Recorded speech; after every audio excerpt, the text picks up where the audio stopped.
Con los ojos de María. El mundo, la actualidad, las preguntas más profundas sobre Dios y la vida humana en todas sus facetas necesitan ser mirados con los ojos serenos de la Virgen, la Madre de todos los hombres. Con los ojos de María, un programa de NSE Producciones para Radio Católica Mundial, conducido por Nelly Álvarez. Buen comienzo de semana para todos ustedes. ¿Qué tal? Esperamos que hayan pasado un hermoso fin de semana. Pues les damos la bienvenida desde la ciudad de Barcelona, en España, donde está el equipo NSE, Nuestra Señora del Encuentro con Dios. Y tenemos como técnico a Raúl García. Saludamos a nuestros compañeros de Radio Católica Mundial. Espero que esté Jorge Graña. ¿Por qué digo que espero? Porque este programa es grabado. Y bueno, aún estando de vacaciones, nosotros, Raúl y Nelly, pues no queríamos dejar de estar presentes los lunes, miércoles y viernes de este mes. Bueno, y hoy en un día tan especial, porque la Iglesia celebra a Santa Clara de Asís. Después de la entrevista que tenemos preparada, vamos a charlar de ella y les voy a contar algunas anécdotas de este precioso libro, El Catecismo en Ejemplos. Hoy es el día de esta santa hija espiritual de San Francisco de Asís. Pues en un momentito nada más vamos a comenzar la entrevista con otro hijo espiritual de San Francisco, el Poverello de Asís. ¿Y por qué no hablamos de Santa Clara en este día? Bueno, porque lo grabamos el programa con Fray Abel, ahora lo vamos a presentar en un momentito, y por eso no hicimos mención de que era el día de Santa Clara, porque efectivamente no lo era el día que lo grabamos. Espero que les guste la entrevista. Si nos siguen habitualmente, sabrán que Fray Abel es una persona que va constantemente dejándonos temas para poder tratar en el programa. Tomamos nota de todo y en su momento, pues, él nos explica aquello que nos había dicho, ¿no? Me gustaría tratar o sería bueno tratar en un programa tal tema. Es lo que pasa con lo que van a escuchar hoy ustedes, ¿eh? Así que bueno, por eso no hice mención al saludarlo en que estábamos en el día de Santa Clara. Creo que lo más importante es que presten atención al contenido de la entrevista. Espero que les guste y que saquemos una conclusión, creo que la más importante. Valoremos nuestra fe. Vamos a la entrevista.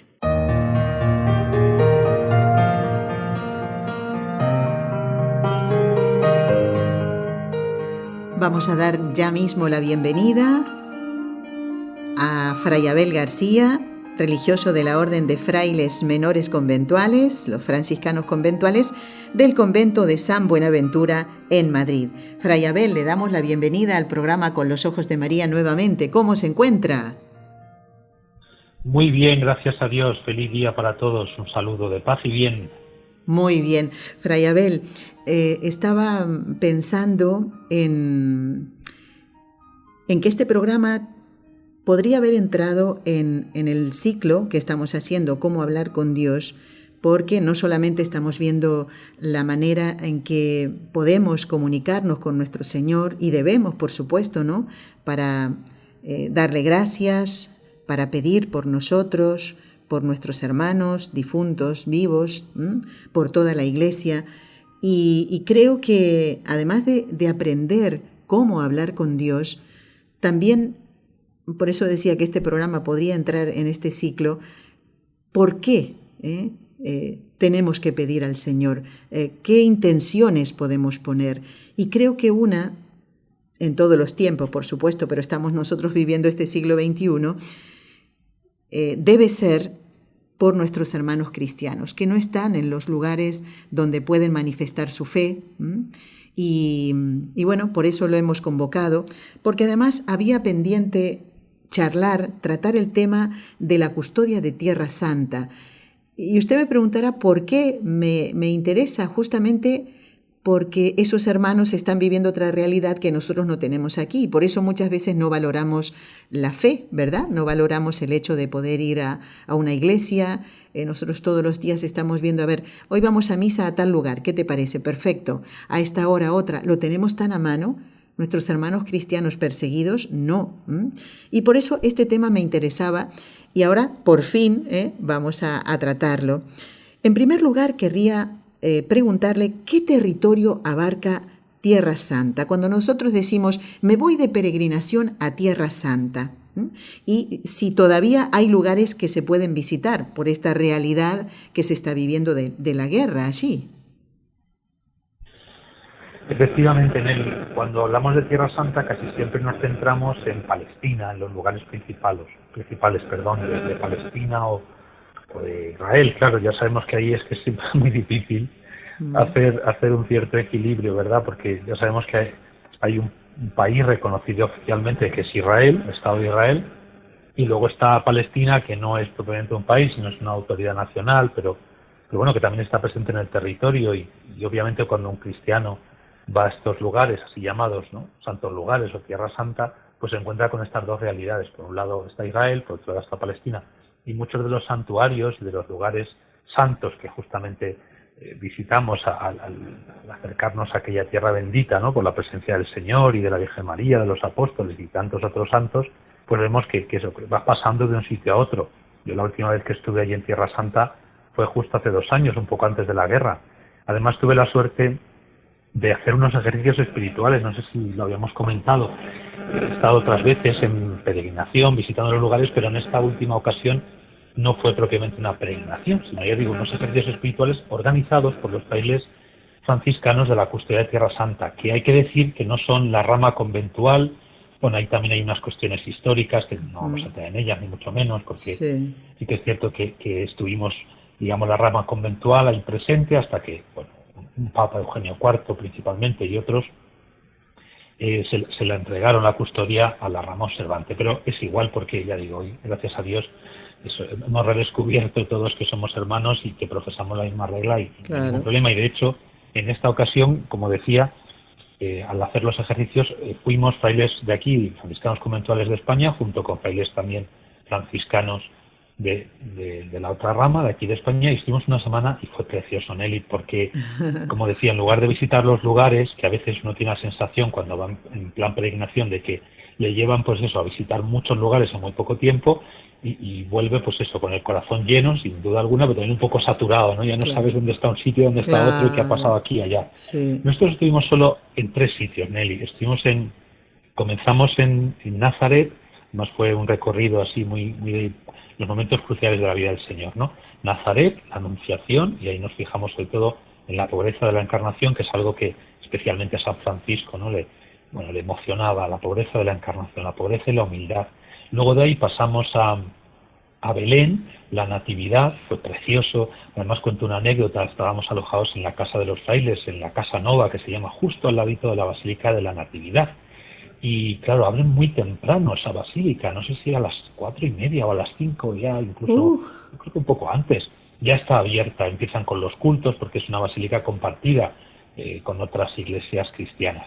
Y entonces yo aprovechaba junto con otro fraile para bajar muy temprano y meternos allí en la gruta de la Natividad, que está como en una parte inferior, y sí hay un rinconcito maravilloso, mientras que los ortodoxos hacían sus liturgias, aunque un día es verdad que nos echaron, todo hay que decirlo, y sí, además nosotros íbamos con nuestro hábito y tal, pero bueno, nos echaron así de muy mala manera. Un monje que había por allí, yo creo que no debía ser muy ecuménico, sí, y nos echó fuera. Pero bueno, entonces, para los que hayan estado o hayan visto imágenes, dentro de lo que es la gruta de la Natividad está la estrella en el suelo, donde según la tradición, ahí fue donde nació nuestro Señor, y un poco, pues así, como hacia la izquierda más o menos, hay como otra pequeña gruta, que es la que llaman la gruta de los Reyes.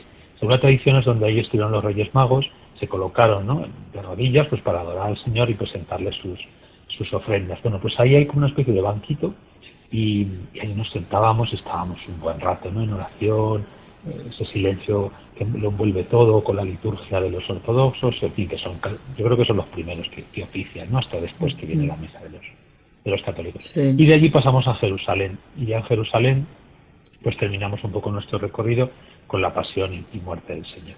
Entonces, como decíamos, casi siempre identificamos Tierra Santa con estos lugares, pero es verdad que la custodia de Tierra Santa no solo custodia propiamente y mantiene viva la memoria de lo que allí ocurrió en lo que hoy decíamos es Israel o Palestina, sino también en Jordania, por ejemplo, en el Líbano, Siria, que desgraciadamente desde hace unos cuantos años no se puede visitar. Yo conozco hermanos que han estado en Siria cuando aquello, gracias a Dios, era visitable, claro. Y también me cuentan que era un lugar maravilloso y además con una presencia cristiana muy fuerte. Egipto también, que yo tuve la suerte hace unos años de estar en Egipto y hacer principalmente el recorrido de la Sagrada Familia. No olvidemos que es importante, al menos en el Nuevo Testamento, por este acontecimiento, ¿no? La huida a Egipto y la permanencia de la Sagrada Familia unos años. Y además estuve en la casa donde vivió la Sagrada Familia, allá en el Cairo, que se conserva, es una iglesia de los coptos, de esta iglesia cristiana, y luego en la cripta, pues igual se puede visitar y es precioso, ¿no? Y por último, partes de Turquía. También recordemos la importancia de Turquía en el Nuevo Testamento, especialmente Hechos de los Apóstoles, las cartas de San Pablo, el Apocalipsis, sí. Y porque según la tradición, en Éfeso vivió el apóstol San Juan y nuestra Madre, la Virgen María, claro, también. Claro. Allí en Éfeso. Sí. Bueno, en fin, la cuestión de Tierra Santa abarca, como vemos, muchos más países, no solamente lo que nosotros normalmente consideramos, ¿no? La Tierra Santa, que se llama Palestina e Israel. Vale. Y Fray Abel, concretamente, ¿cuál es esa misión que ejerce la orden franciscana? En este caso, esta rama, ¿no? Que no es la que usted pertenece, pero son todos hijos espirituales de San Francisco de Asís, ¿no? ¿Qué entendemos cuando decimos la custodia de Tierra Santa? Porque, claro, uno pone a pensar en esto, Fray Abel, cómo han logrado, a pesar de las guerras, de los conflictos, mantenerse allí, porque la custodia de Tierra Santa es de la Iglesia Católica, Apostólica y Romana, ¿verdad? Claro, efectivamente. Pues llamamos custodia, es una provincia en realidad de la orden, es una provincia. Ya sabemos, en alguna ocasión lo hemos explicado, que al igual que territorialmente la Iglesia, por ejemplo, se organiza en torno a diócesis, vicarías, arciprestazgos, y al frente de cada uno de ellos pues hay un obispo, un vicario, un arcipreste, y entre las órdenes religiosas, digamos un poco que la cabeza visible, nosotros no tenemos obispos, sino que tenemos un superior general, en el caso de los franciscanos un ministro general, y luego el ministro general tiene a su cargo también a los ministros provinciales, que son digamos, la cabeza visible de los frailes de un grupo de conventos en un territorio determinado. Normalmente suele coincidir con países o con varias regiones de un país. Por ejemplo, los franciscanos conventuales aquí en España, toda España forma una única provincia junto con con los conventos de Colombia, que es una custodia. Bueno, el caso es que dentro de la organización de la orden están las provincias y concretamente la provincia de Tierra Santa tiene este nombre de custodia de Tierra Santa, así la conocemos. ¿Por qué? Pues porque desde hace 800 años, justamente, se ha celebrado el año pasado, si no recuerdo mal, los 800 años de la presencia franciscana en Tierra Santa, que se remonta, Nelly, a San Francisco, claro. Que él quiso ir, sabemos que efectivamente llegó a Egipto, quiso encontrarse con el mundo musulmán que entonces había ocupado en lo que consideramos como la Tierra del Señor, ¿no? La Tierra Santa. Entonces, no sabemos a ciencia cierta si llegó a Tierra Santa. Sí que es verdad que hay fuentes que lo afirman. Lo que sí que sabemos es que llegó al menos a Egipto y que se entrevistó con el sultán. Claro, y sí. Justamente Tierra Santa pertenecía al sultanato de Egipto. Bueno, el caso es que esta presencia desde luego se remonta ahí, a la época de San Francisco, aunque será unos años después, cuando otros hermanos poco a poco vayan llegando allí, se forme una provincia y finalmente el Papa, Clemente VI, confíe a los frailes la custodia, es decir, la protección de los santos lugares, de los orígenes de nuestra fe. Entonces, la custodia de Tierra Santa, a lo largo de los siglos, y también, tiene principalmente tres misiones. La primera es la de justamente custodiar, proteger la memoria viva de lo que allí ocurrió en los lugares, ¿no?, donde están los frailes, que son muchos conventos en Tierra Santa, decíamos que no solamente lo que conocemos como Palestina e Israel, sino tantos otros lugares, Bueno, pues tienen esta primera misión, custodiar, que no se pierda la memoria de lo que ahí ocurrió. Claro. Pensemos que esas tierras han vivido muchos avatares históricos, muchas invasiones, en fin. Y los frailes, desde hace 800 años, Nelly, custodian, repito, la memoria de lo que ahí ocurrió para que no se pierda. O sea, por un lado esto, pero no son solamente custodios de piedras, esto es importante, cuando vas a Tierra Santa los frailes lo dicen, no custodiamos piedras, no custodiamos restos, Claro. sino custodiamos la gracia de esos lugares. Esto es muy bonito, ¿no? Qué bonito. Claro, porque creemos que por la encarnación los lugares no son indiferentes. Si el Señor quiso elegir ese lugar, esos lugares concretos, pues obviamente había una intención detrás. Por lo tanto, cuando uno va allí puede revivir, gracias al Espíritu Santo, ¿no?, algo de lo que ahí ocurrió. Y esto es una de las experiencias más bonitas que yo he hecho. Y esto lo comparto con usted, Nelly, con nuestros oyentes. Justamente en los ejercicios espirituales, así me viene a la memoria ahora mismo, la gracia tan bonita que yo recibí personalmente en Getsemaní. Una gracia por la que, sí, tal cual, además, a ver, parecida a la del Señor, es un poco pretencioso, pero yo experimenté interiormente como una llamada a vivir en la voluntad de Dios, a pronunciar también como el Señor, hágase, ¿no? No lo que yo quiero, sino lo que quieres tú. Y para mí, y esto fue precioso, porque en el fondo reconocí que efectivamente en esos lugares no solamente hay piedras y restos antiguos, sino que, como decíamos, ¿no?, el Espíritu Santo sigue actualizando esa gracia, lo que se llama la gracia lochi, ¿no?, la gracia del lugar. Bueno, pues los frailes son custodios de esta gracia, repito, no solo de piedras, sino de esta gracia. Por otro lado también son los que acogen a los peregrinos, la acogida de los peregrinos. Yo creo que ir a Tierra Santa no es lo mismo si vas con los frailes franciscanos que si no vas con ellos. Hay sacerdotes que están muy preparados y otros religiosos, por supuesto, porque leen muchas veces, porque tienen estudios bíblicos, pero es verdad que si en la medida de lo posible, yendo a Tierra Santa, uno puede disfrutar de la guía, de la acogida de un fraile franciscano que vive allí, pues la verdad que eso hace muy especial la peregrinación. Y luego, por otro lado, también, Nelly, animan las celebraciones en los distintos santuarios y luego mantienen estructuras muy importantes. No sé si luego hablaremos de ello. Estructuras como, por ejemplo, colegios, hospitales, orfanatos, principalmente para los cristianos, los pocos cristianos que van quedando allí, porque la mayoría han tenido que salir, han tenido que abandonar su tierra, lo tienen muy difícil, viven, son una minoría entre un mundo musulmán muy potente y también un judaísmo a veces muy radical y muy hostil a la fe cristiana. Fíjese en él, y yo, a ver, esto lo cuento, pero sin ánimo de que, pero es que nos puede ocurrir. Yo esta última vez que estuve hace 2 años, me pasó algo un poco feo que no me había ocurrido las veces anteriores. Y es que estando, por ejemplo, en la explanada el muro de llamarlo así, del lamento o del llanto, pues se acercaron, además eran jóvenes, Nelly, jóvenes judíos, ataviados ahí con, pues eso, se ve que eran de alguna escuela y demás, ataviados con sus símbolos, y no se escupieron, Nelly, a los pies, no se escupieron. Y luego, sí, además varias veces, no solo una, sino en varias ocasiones. Y luego nos explicaba el fraile franciscano que venía con nosotros también como guía del grupo, que ese es el signo de desprecio de los judíos. Claro, nosotros nos consideran unos blasfemos porque creemos que Jesucristo es Dios, es el Hijo de Dios. Claro, ¿no? claro. Y claro, pues como signo de desprecio se acercaban a nosotros y nos escupían en los pies. Ay, pero qué feo, qué feo, Porque eso además de ese gesto, ¿no?, de desprecio hacia quienes siguen a Cristo, pues es de mala educación, además, ¿no? O sea, si nosotros sintiéramos desprecio por alguna persona, que no debería hacerlo porque eso no es ser imagen de nuestro Señor, pues el hecho es también mala educación. Pero qué triste, ¿no? Porque estos gestos, ¿no? Claro.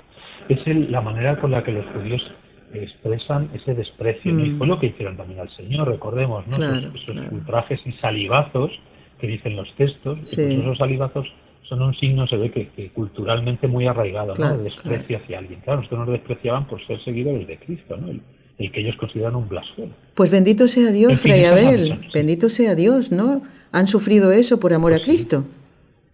Claro, sí, totalmente. Sí. Bueno, pues esa es la principal misión que tienen, decíamos, los frailes de la custodia de Tierra Santa. Este último punto me parece especialmente importante porque las veces que he estado por allí, quizá también algunos de nuestros oyentes han tenido esa misma oportunidad, pues habrán visitado los hospitales, las escuelas de la custodia que sostienen los frailes, pues con los fondos que van llegando de toda la iglesia, la colecta que se hace una vez al año, el Viernes Santo, Exacto. justamente a favor de los santos lugares. Sí, sí, Hacen sí. una labor maravillosa los frailes. Si no estuvieran allí los frailes, desde luego el cristianismo prácticamente hubiera desaparecido. Claro. Hubiera desaparecido. Uh-huh. Y ya que justamente en esto queríamos entrar, ¿no? En conocer cómo viven nuestros hermanos cristianos, los pocos que quedan. No le voy a preguntar si se sabe la cifra, pero ¿de qué viven, Fray Abel? O sea, ¿de qué vive esta gente que es despreciada? Nuestros hermanos cristianos que son despreciados, dejados de lado. Y ¿de qué viven ellos y sus familias? Pues principalmente viven de los peregrinos.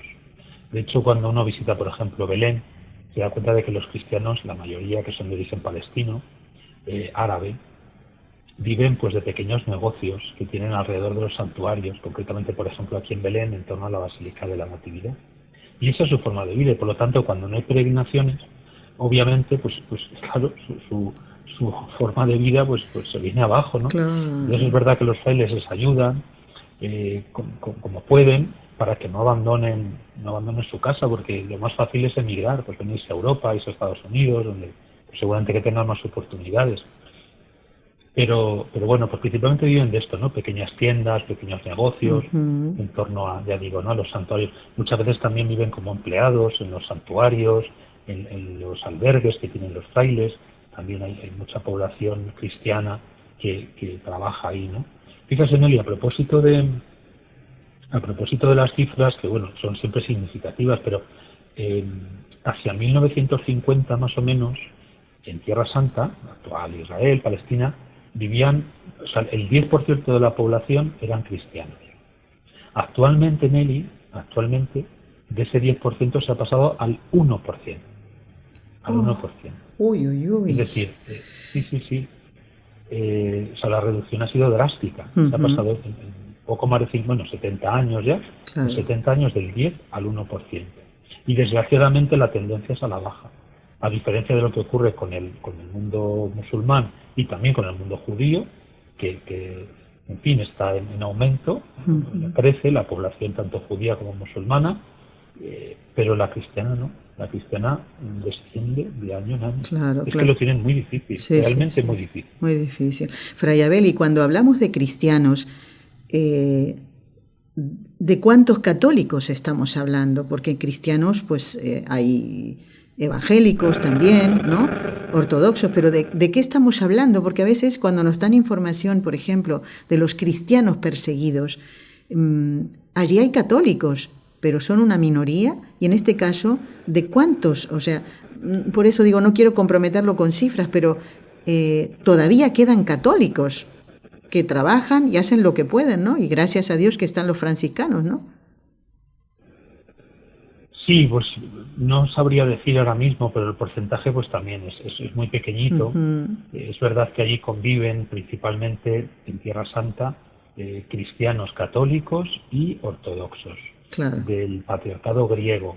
Son la mayoría de los que custodian los lugares, que luego lo veremos, ¿no? Compartidos en algunos casos con los católicos, son de origen griego, son monjes griegos, y la población cristiana ortodoxa también es griega. Es un porcentaje muy pequeño. Claro. Y la verdad que son unos auténticos testigos, nunca mejor dicho. A lo largo de la historia han sufrido en muchas ocasiones, ¿no? Verdaderas persecuciones. Claro. Hay muchos mártires, ¿no? Uh-huh. Pero bueno, es una maravilla el poder visitar todavía la tierra del Señor y ver que la fe, ¿no? Que comenzó allí justamente, pues no se ha perdido. Exacto. Vas a las iglesias y, por ejemplo, escuchas la celebración litúrgica en árabe, me encanta. Yo recuerdo una de las últimas ocasiones la misa en árabe, ¿no? Celebrada por los frailes y los cantos. Concretamente, recuerdo estar un domingo en Betfagé, que es el lugar desde el que, según la tradición, el monte es una especie de colina que está elevada, ¿no? A las afueras de Jerusalén, y desde allí comenzó la entrada triunfal, ¿no? El domingo de Ramos. Y recuerdo que nosotros celebramos allí la misa, el grupo de frailes, y luego posteriormente vino la comunidad local, que eran hombres y mujeres muy jóvenes, a preparar su celebración en lengua árabe. y qué maravilla, qué bonito, Qué o sea, bonito, sí, sí. qué cantos, qué fervor, qué devoción. La verdad que edifica, Edifica sí, mucho, sí. claro, claro, porque una cosa es estar aquí, donde lo que comentaba antes, ¿no? Tenemos una iglesia, pues cada 100 metros y a veces menos, ¿m? Y no vamos, no Totalmente, vamos, no vamos, ¿no? efectivamente. No vamos. Fray Abel, vamos ahora a esto de los lugares que se comparten, ¿no?, con la Iglesia ortodoxa, es decir, la Iglesia católica y la Iglesia ortodoxa. Hay lugares, podríamos decir, que lleva exclusivamente la custodia, los franciscanos, digamos, ¿no? ¿Y cuáles son los lugares que también lleva el Islam, que también está ahí? Sí, sí, sí. Pues hay lugares compartidos entre distintas iglesias cristianas. La católica, la ortodoxa, también la iglesia copta, que es la iglesia de Egipto, también en algún caso la iglesia armenia, la de Etiopía, por ejemplo, el Santo Sepulcro. Uh-huh. El sitio más emblemático es el Santo Sepulcro, que está atendido por estas 4 iglesias. Luego, por ejemplo, también la Natividad. Creo que son 3. Es la católica, tiene una parte, y tiene los horarios, y luego después la ortodoxa y creo que la copta. Son las 3 iglesias que ofician y que custodian este lugar, ¿no? Uh-huh. Bueno, es importante la Basílica de la Natividad y la de Santo Sepulcro. Además está regido por lo que se llama el statu quo, que es una especie de norma que se hizo en la época todavía del Imperio Otomano y que no sé si fue hacia 1700 y algo, y que no se ha variado absolutamente desde entonces, ¿no? No ha variado nada y no se puede tocar nada. Allí se estipula cuándo tiene que entrar, por ejemplo, cuando tienen que entrar los católicos, de qué hora a qué hora, cuándo tienen que salir sí o sí, porque si no eso generaría un conflicto. Y, bueno, en fin, es un tema bastante complicado. Hay que estar siempre haciendo muchos equilibrios ahí. Yo recuerdo haber estado en alguna celebración y los frailes nuestros, o sea, los franciscanos, el meternos prisa y casi hacernos correr en el Santo Sepulcro para terminar justo, al menos, el no estar en las zonas comunes, porque luego hay partes que son propias, ¿no? Y recuerdo concretamente una procesión allí en el Santo Sepulcro a las 5 de la tarde, que hace memoria de la pasión del Señor, y ya los frailes al final prácticamente correr, o sea, es que íbamos corriendo para meternos en la capilla católica y terminar a la hora estipulada para no comernos ni medio segundo de lo que le corresponde a la otra iglesia, porque si no puede generar conflictos gravísimos, gravísimos, lo habremos visto solamente en televisión, quizá con los católicos menos, porque en esto son muy cuidadosos, claro. Pero entre los católicos, o sea, los ortodoxos, los coptos, los armenios, a veces han llegado a golpes dentro de la propia basílica, a empujón limpio, a golpe limpio. Sí. Ay, señor, pero por Dios. Sí, Dios a veces mío. ocurre. Qué triste todo esto, ¿no, Fray Abel? O sea, sí. Bueno, gracias a Dios que durante tantos años se ha logrado esta armonía, pero claro, a base de rigidez, podríamos decir así, ¿no? Una rigidez absoluta, ¿no? Bueno, y si hay que correr un poquito en una procesión, que es raro, ¿no?, que uno tenga que correr en la procesión para evitar ese conflicto, pues bendito sea Dios, ¿qué va a ser, no? Qué difícil, qué difícil la tarea de la custodia. La custodia de Tierra Santa tiene un superior, como provincia que es, por lo que he entendido, que me dijo, si no lo entendí mal, Fray Abel, tiene un superior. Sí. ¿Y dónde reside ese superior? Reside en Jerusalén, en el convento del Salvador, que se llama, de Jerusalén, y tiene el nombre de custodio. Uh-huh. Sí, y Nelly, a propósito de lo que me preguntaba anteriormente, también decirle, porque es una cosa muy curiosa, o sea, que hay lugares compartidos, luego hay lugares propios, y luego hay lugares dobles, digamos, ¿no? Hay lugares, ¿a qué me refiero con los dobles? Por ejemplo, me llamó mucho la atención en Nazaret, los católicos, que veneramos la casita de la Virgen, donde en la tradición tuvo lugar la Anunciación, ¿no? Sí. Sin embargo, los ortodoxos creen que la Anunciación tuvo lugar en un pozo. Entonces está también el santuario ortodoxo de la Anunciación, que protege un pozo al que parece ser, según lo que cuentan ellos, la Virgen María se acercó a por agua, que era muy común en esa época, y allí fue donde recibió la visita del ángel Gabriel. Entonces hay lugares dobles, ya digo. También pasa lo mismo en Jerusalén, entre el lugar de la dormición de la Virgen, que tienen los ortodoxos, y el lugar de la dormición, en el monte Sión, que tenemos los católicos. Y luego hay lugares, por ejemplo en Jerusalén, que son efectivamente de los musulmanes, que lo custodian los musulmanes, que es el lugar de la ascensión. Es una especie como de capillita, pero que actualmente es el patio de una mezquita. Se puede visitar, se puede rezar con discreción, pero es el patio de una mezquita que tienen los musulmanes. Ya digo, y es justamente el lugar desde donde creemos los católicos, ¿no? Que el Señor ascendió al cielo. Sí. Qué interesante todo esto. Les quiero pedir disculpas a los oyentes porque hay un pequeño problemita, pero se está entendiendo perfectamente, Fray Abel, pero que disculpen, y creo que eso, bueno, con todo lo que nos está comentando, pues pasa a segundo plano, ¿no? Pero bueno, decir esto, ¿no? Que tiene este pequeño ruidito. Fray Abel, nos queda muy poquito tiempo.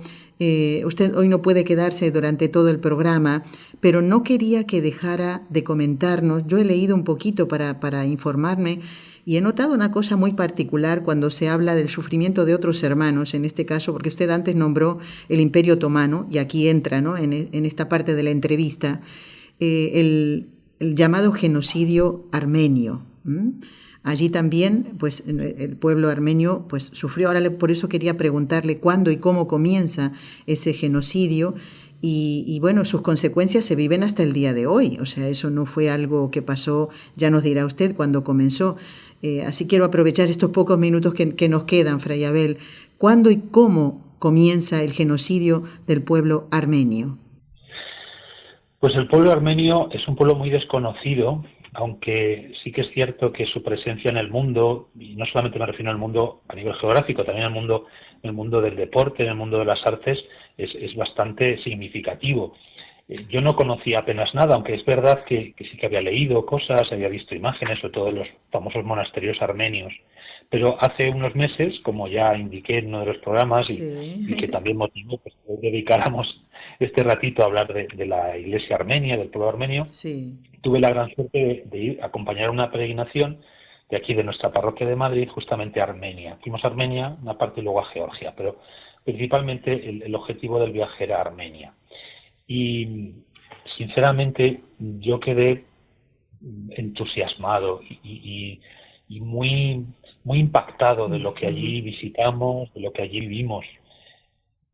No sé si nuestros oyentes sabrán que Armenia fue el primer país, la primera nación que abrazó el cristianismo en el año 301, 12 años antes del edicto de Milán, es decir, cuando se garantizó la libertad religiosa dentro del Imperio Romano. Por lo tanto, antes de que terminaran las persecuciones, Armenia, toda la nación, o sea, el cristianismo ya se había difundido aquí y allá, pero es verdad que ninguna nación, así en su globalidad, había abrazado el cristianismo. Y la primera nación, en la historia de la Iglesia, que lo hizo fue Armenia.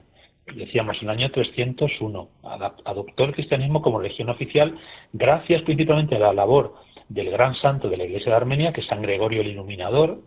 Estuvimos, Nelly, queridos oyentes, en el monasterio donde vivió gran parte de su vida este santo, que es el padre de la Iglesia armenia, que es un monasterio que está a los pies del monte Ararat.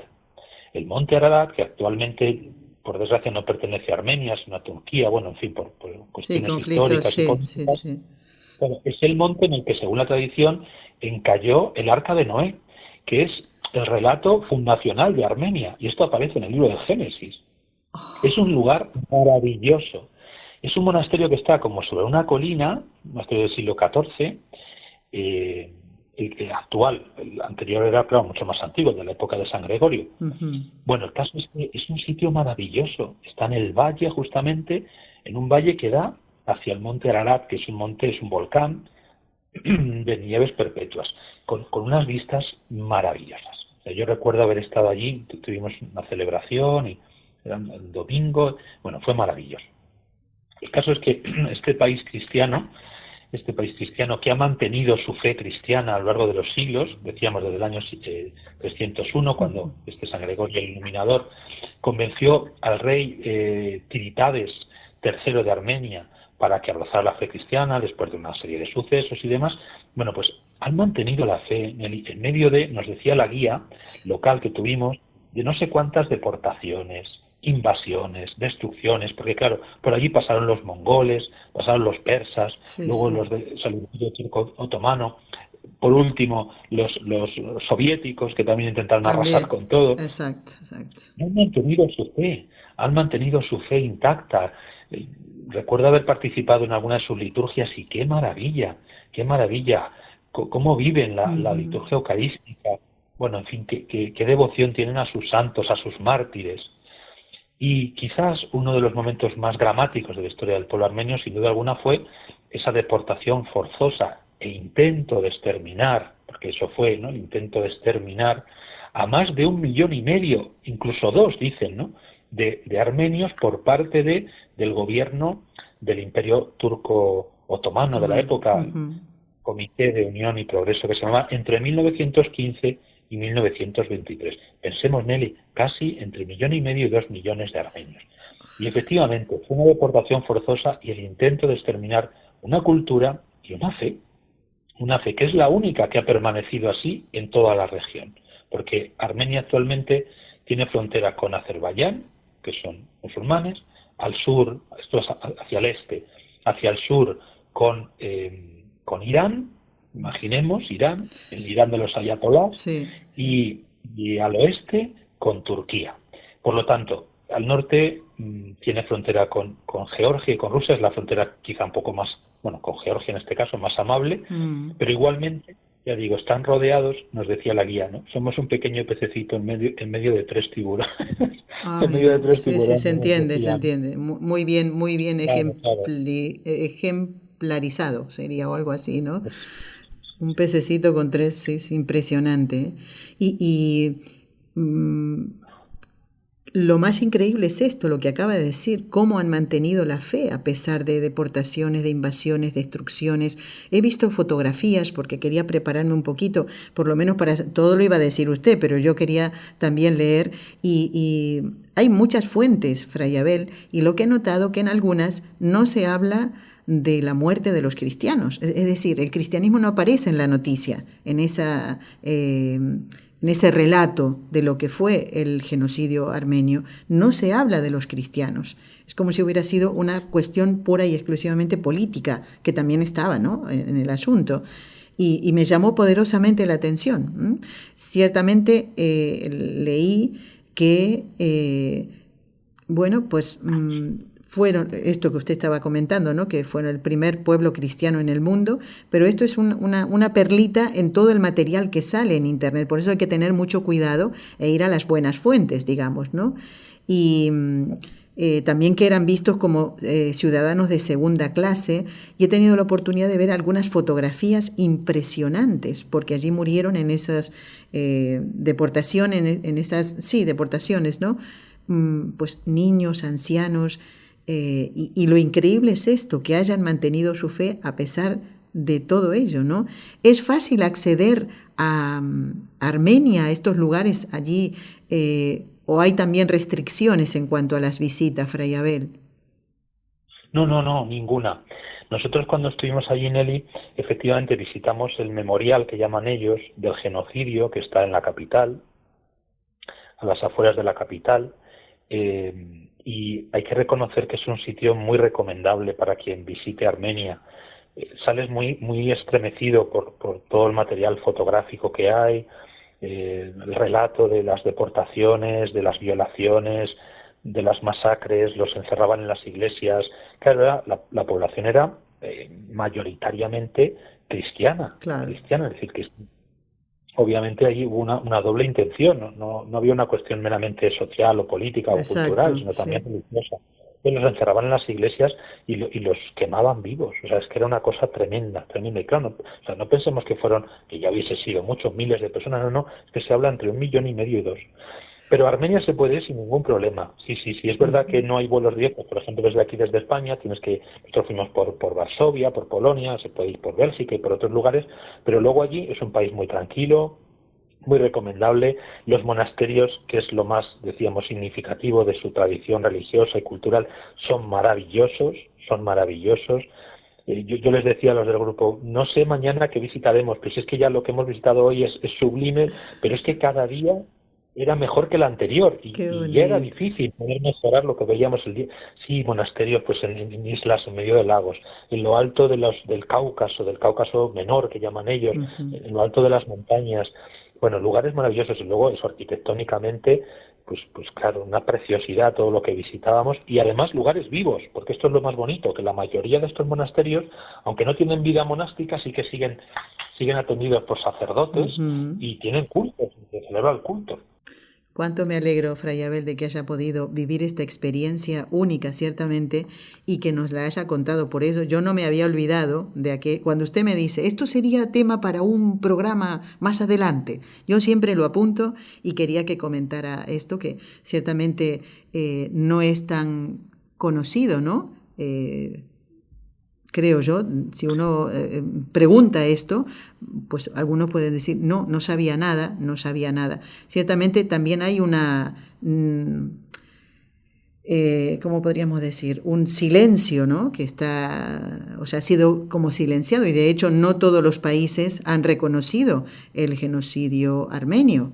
Algunos no lo reconocen esto, ¿verdad? Efectivamente, Turquía se resiste, además ellos achacan, lo primero dicen que no fue un genocidio y luego además lo achacan a que los armenios durante la Primera Guerra Mundial traicionaron, claro, Armenia pertenecía al Imperio Otomano en esa época y que no apoyaron lo suficiente al ejército otomano, ¿no? en la guerra, pero nos decía la guía de que realmente eso no fue así, ¿no? Sino que hubo una intención muy clara de arrasar con toda una población, con todo un territorio, ¿no? Que es verdad que se había convertido en un territorio un poco molesto dentro del imperio, ¿no? Hubo muchas razones, pero bueno, principalmente fue esta y que por supuesto no estuvo justificado de ninguna manera Por supuesto. lo que allí ocurrió. De hecho, fueron sobre todo periodistas extranjeros que se infiltraron, principalmente de origen francés, los que publicaron fotos y reportajes de lo que estaba ocurriendo en Armenia en esa época. Lo publicaron en periódicos franceses, es decir, que hay documentación y las fotos de verdad, Nelly, son las del memorial. Cuando uno visita el memorial son espeluznantes. Bueno, Fray Abel, yo le doy las gracias, de verdad, por todo lo que nos ha comentado ahora. Y esto nos tiene que animar a, a rezar por nuestros hermanos cristianos. En todo el mundo son perseguidos, unos de manera cruenta y otros de otra manera, ¿no? A veces sutilmente, con burlas y demás. Tenemos que rezar por todos ellos y, por supuesto, colaborar en la medida que podemos con estos santos lugares, en el caso de Tierra Santa, ¿no? Fray Abel, solo pedirle su bendición para terminar su participación en este programa de hoy, que luego sigue un poquito más. Por favor. Que el Señor os bendiga y os guarde, os muestre su rostro y tenga misericordia de vosotros. Vuelva hacia vosotros su mirada y os dé la paz. Y la bendición de Dios Todopoderoso, Padre, Hijo y Espíritu Santo, descienda sobre vosotros. Amén. Damos las gracias de todo corazón a Fray Abel García, religioso de la Orden de Frailes Menores Conventuales del Convento de San Buenaventura, que hemos celebrado el 15 de julio. Él está en Madrid, en España, y prontito cumplirá en el próximo mes de septiembre un nuevo aniversario de su ordenación sacerdotal. Fray Abel, Dios lo siga bendiciendo y gracias por compartir estas experiencias que nos hacen pensar que estamos allí, al ladito suyo, y usted nos está guiando por aquí y por allá. Nos anima mucho esto a pedir por estos hermanos y algún día, si pudiéramos ir ahí, lo dejamos en manos del Señor. Gracias, Fray Abel. Hasta prontito, si Dios quiere. Hasta pronto, paz y bien.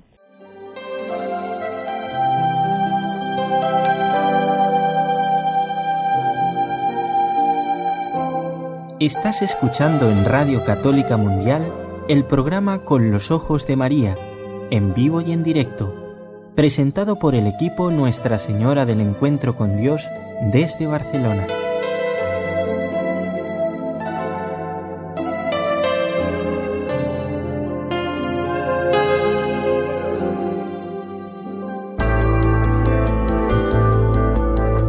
¿Quieres escribirnos ahora mismo? Puedes hacerlo al siguiente correo electrónico: conlosojosdemaria@nsradio.com.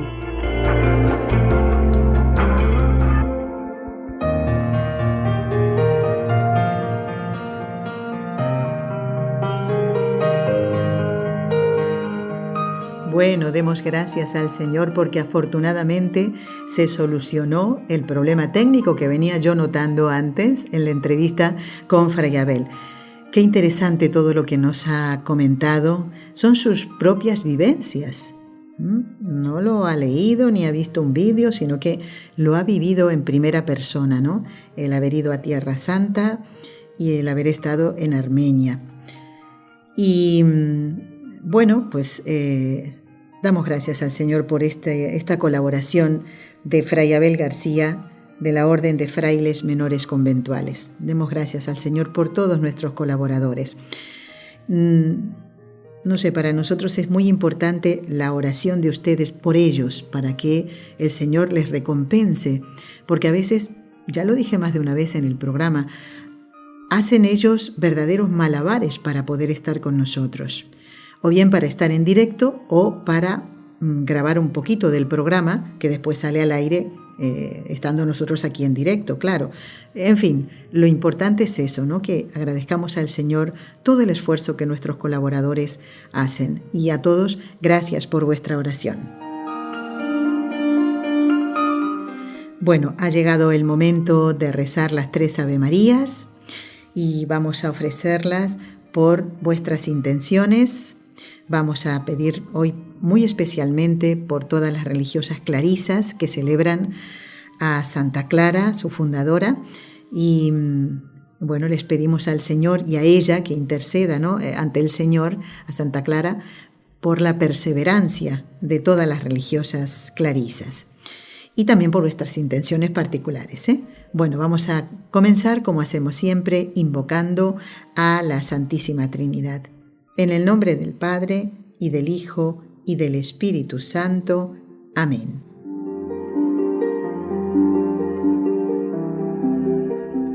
María, Madre mía, por el poder que te concedió el Padre, líbranos de caer en pecado mortal.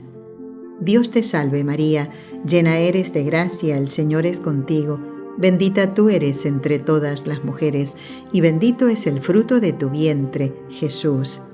Santa María, Madre de Dios, ruega por nosotros pecadores, ahora y en la hora de nuestra muerte. Amén. María, Madre mía, por la sabiduría que te concedió el Hijo, líbranos de caer en pecado mortal. Dios te salve María, llena eres de gracia, el Señor es contigo. Bendita tú eres entre todas las mujeres, y bendito es el fruto de tu vientre, Jesús. Santa María, Madre de Dios, ruega por nosotros pecadores, ahora y en la hora de nuestra muerte. Amén. María, Madre mía, por el amor que te concedió el Espíritu Santo, líbranos de caer en pecado mortal. Dios te salve María, llena eres de gracia, el Señor es contigo. Bendita tú eres entre todas las mujeres, y bendito es el fruto de tu vientre, Jesús. Santa María, Madre de Dios, ruega por nosotros pecadores, ahora y en la hora de nuestra muerte. Amén. Nuestra Señora del Encuentro con Dios, ruega por nosotros.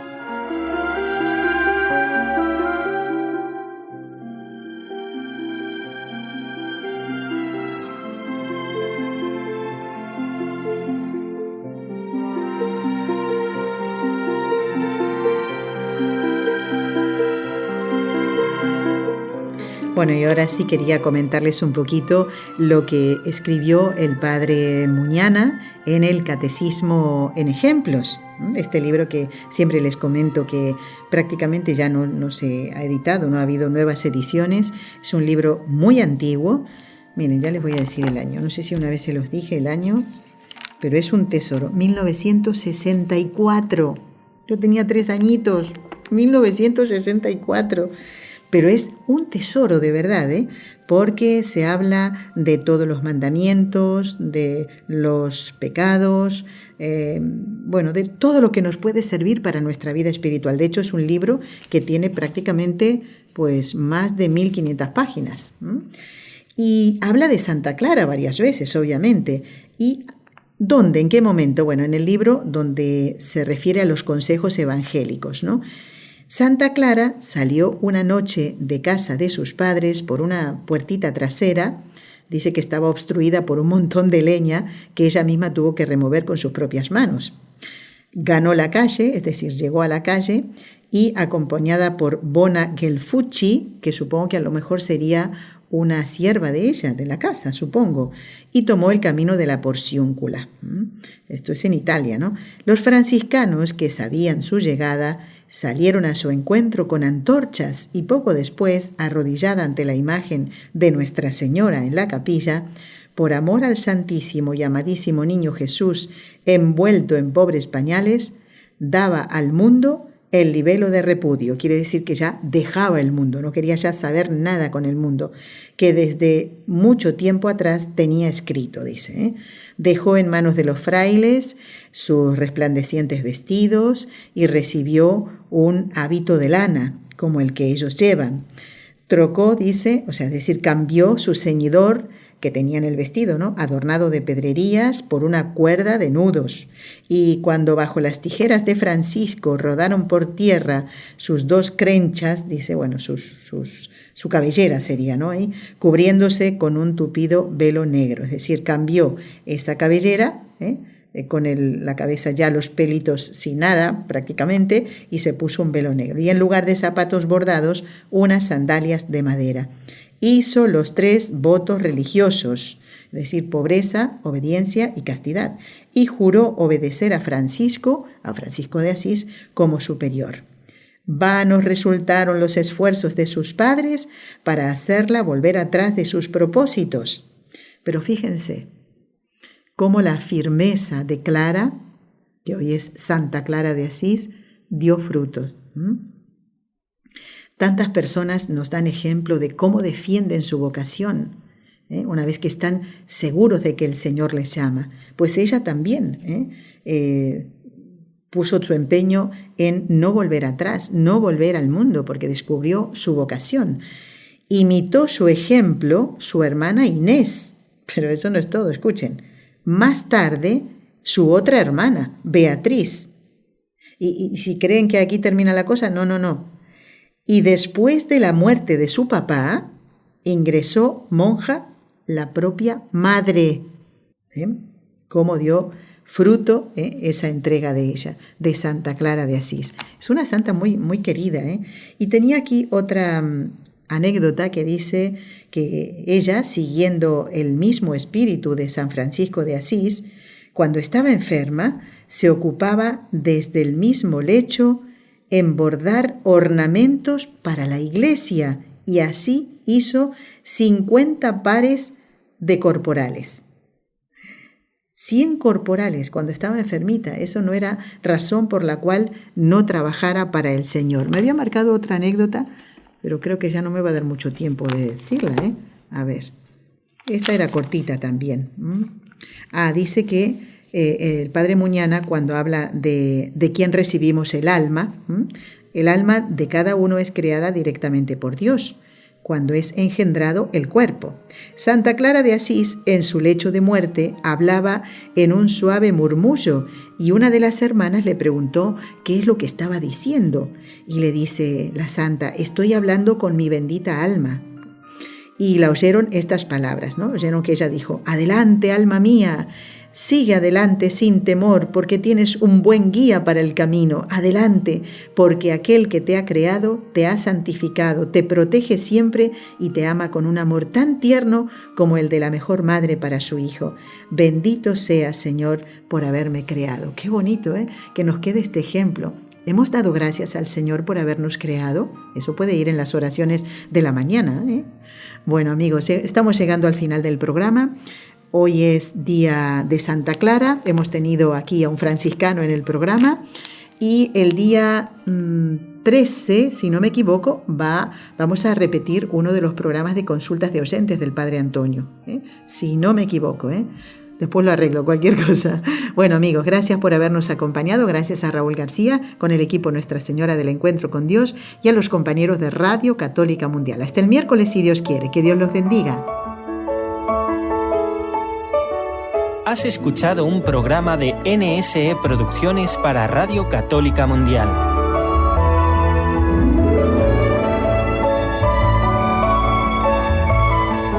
¿Quieres conocernos? Escríbenos al correo electrónico conlosojosdemaria@nsradio.com. Envíanos tus sugerencias o comentarios conlosojosdemaria@nsradio.com.